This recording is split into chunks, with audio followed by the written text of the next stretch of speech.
And Yaakov went on his way, and the messengers of Elohim met him. And when Yaakov saw them, he said, "This is the camp of Elohim." And he called the name of the place Mahanaim. And Yaakov sent messengers before him to Esau his brother in the land of Seir, the field of Edom.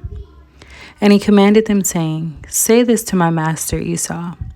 Your servant Yaakov said this, I have sojourned with you in Laban and stayed there until now.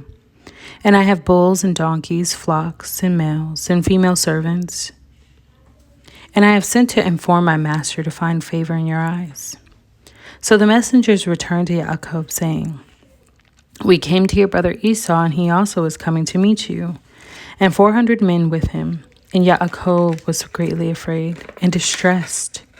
So he divided the people that were with him and the flocks and herds and camels into 2 groups. And he said, "If Esau comes to the one group and strikes it, then the other group which is left shall escape."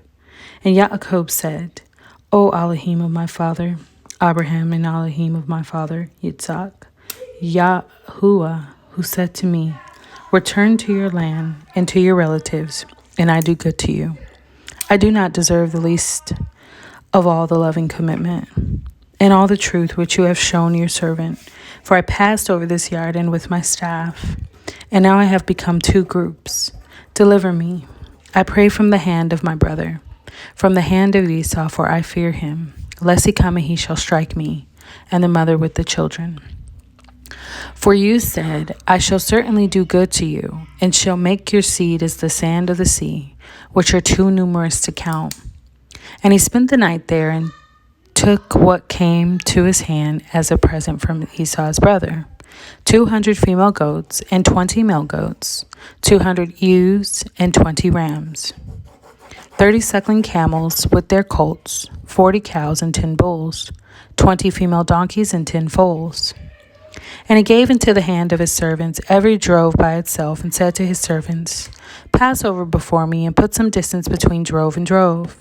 And he commanded the first one, saying, "When Esau my brother meets you and asks you, saying, 'To whom do you belong, and where are you going, and whose are those in front of you?' then you shall say, 'They are your servant Yaakov's. It is a present sent to my master Esau. And see, he also is behind us.'" So he commanded the second and the third, and all who followed the drove, saying, "Speak to Esau this same word when you find him. And you shall say, 'Also look, your servant Yaakov is behind us.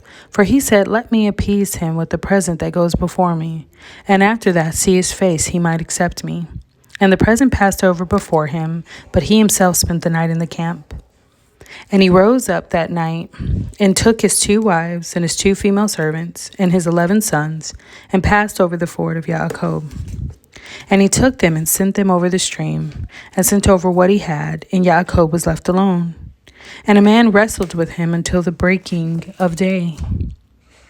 And when he saw that he did not overcome him, he touched the socket of his hip, and the socket of Yaakov's hip was dislocated as he wrestled with him.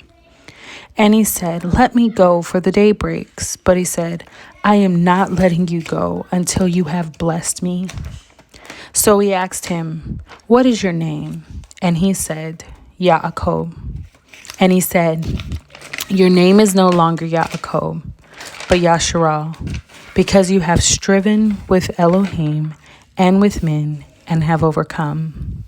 And Yaakov asked him, saying, "Please let me know your name." And he said, "Why do you ask about my name?" And he blessed him there. And Yaakov called the name of the place Peniel. For I have seen Elohim face to face, and my life is preserved. And the sun rose on him as he passed over Peniel, and he limped on his hip.